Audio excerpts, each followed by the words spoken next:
আসসালামু আলাইকুম রহমতুল্লাহ। আশা করি মহান আল্লাহ তাআলার অশেষ দয়া ও রহমতে সকলে ভালো আছেন। আজকে আপনাদের সাথে শেয়ার করব যানবাহনে আরোহণ করার সময় কি দোয়া পড়িবেন।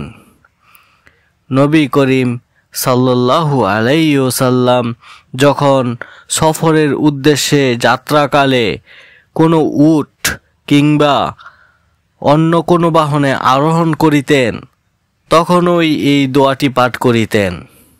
দোয়াটি হলো বিসমিল্লাহি মাজরেহা ওয়া মুরসাহা ইন্না রাব্বি লাগাফুরুর রহিম।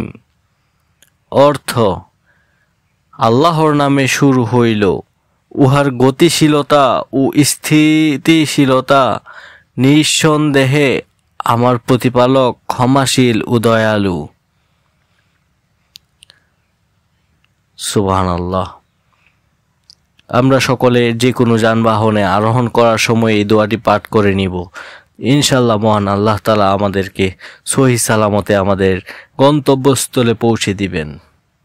সকলে ভালো থাকবেন। আল্লাহ হাফেজ।